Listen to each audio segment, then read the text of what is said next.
Real plus side for employees on this is that actually it's essentially almost free money to them. It's not money that they ever actually have their hands on. Hi, I'm Sarah Forster, news editor here at The National, and thank you for joining me for another edition of A Closer Look. Now this week we are talking about what everyone is talking about, and that is the announcement that came out of the UAE Cabinet meeting about end-of-service gratuity schemes. Now, to talk with me a little bit more about that, we have our Assistant Editor-in-Chief, Nick March. Nick, thank you so much for joining me. Pleasure to be here, Sarah. So we will, for those of you watching who don't know what end-of-service gratuity is, we will explain what it is as it stands currently in a little bit. But just to get to this top story that we've had, would you like to just explain a little bit what the announcement was? So on Monday afternoon we had details from a Cabinet meeting from the UAE saying that they made some changes to the end-of-service benefits for private sector workers and those workers in the free zone. It may also be extended to some government workers, but at the moment the details will be there to be fleshed out.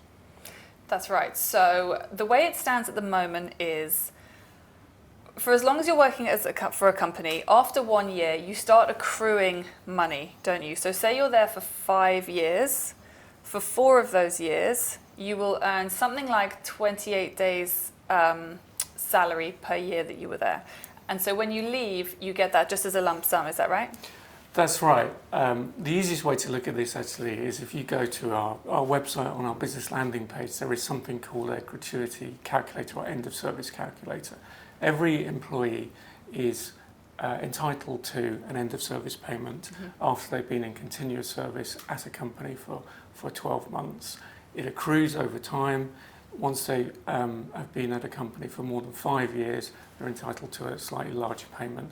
But rather than go through the maths here, the easiest way for any curious employee is they can put some very basic details into an end of service calculator and work out the amount of money they'd be entitled to. The most important thing to remember is that this is, at the moment, it's a perk at the end of service. It's triggered by when somebody resigns, retires, or loses their job, they get this end of service payment or gratuity. What the Cabinet announcement is moving to is moving this from essentially a perk at the end of your service to a pension or an investment vehicle.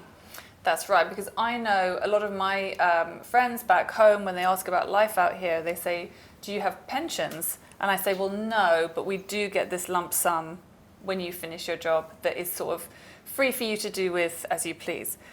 Now, the interesting thing about the announcement that was made this week is that instead of that money just being sat doing nothing, and anyone who reads our business section will know that you need to make money work for you, right? You have your emergency fund, that's fine, but then all your other money needs to be doing something. Now, the end of service gratuity money just sits there throughout your entire employment, not doing anything. What will it be doing now? Yeah, absolutely. So at the moment, the end of service payment, the only growth you get is through the length of service. Now it becomes an investment product where actually there are several different funds that you could put into, some lower risk, some higher risk, all government backed and regulated. So you could actually watch your capital grow over time. It'll be a big boon for all employees who sign up to it. I mean, if you think about it, if you've been working at a company for 20 years, such a buzzword at the moment is inflation, right? We've got our cost of living crisis, affecting everyone in the world. And inflation is a big talking point. And if you think the money you earned 20 years ago, for your second year of service is going to be worth a lot less now. And this is a great way to combat that. Yeah, it opens up big possibilities for growth. The money which would be contributing to your end of service would go into various investment vehicles, all regulated and government backed, and you'd be able to watch that money accrue. And this isn't, there are already companies in the UAE that do this, right? Yes, but the point is that the real plus side for employees on this is that actually it's essentially almost free money to them. It's not money that they ever actually have their hands on during their term of service in employment. So this is money that they don't see in the first place that goes into an investment fund that is actually actively growing. So you say that it's obviously a benefit for the employees. Let's talk about, who this is going to be predominantly benefiting, it is definitely the employees, especially because, as we saw back in sort of 2008, if for whatever reason your company goes under and it suddenly doesn't have the money to pay that out, this protects the employee in that circumstance, doesn't it? It does, and it moves the whole idea of the end of service or the gratuity away from being a ghost liability for companies. Companies would, we presume, have to account for it every month. That money that would, for your gratuity, would move into the investment fund.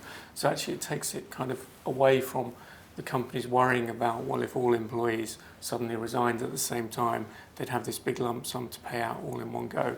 It takes it away from a long-term thing into a short-term, month-by-month accrual.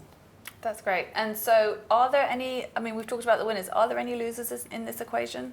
No, I think it's just game-changing for all parts of the environment, for companies, for employees, for banks, for investment funds, and so on. I think it presents a lot of opportunities for all parts of the economy.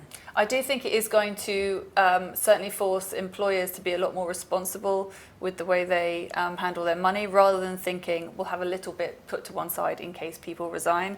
It's now, no, everyone gets their 1 month every year and it gets put into this fund and it's doing something, and it's a lot more transparent, right? Indeed, yeah.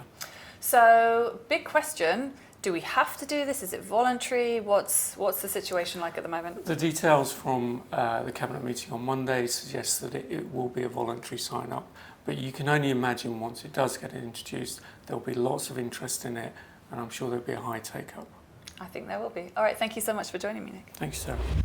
Well, that's it for another episode of A Closer Look, brought to you right here from inside the Nationals newsroom. Thank you for joining us. Remember, all of our previous episodes, you can find them online on our YouTube channel.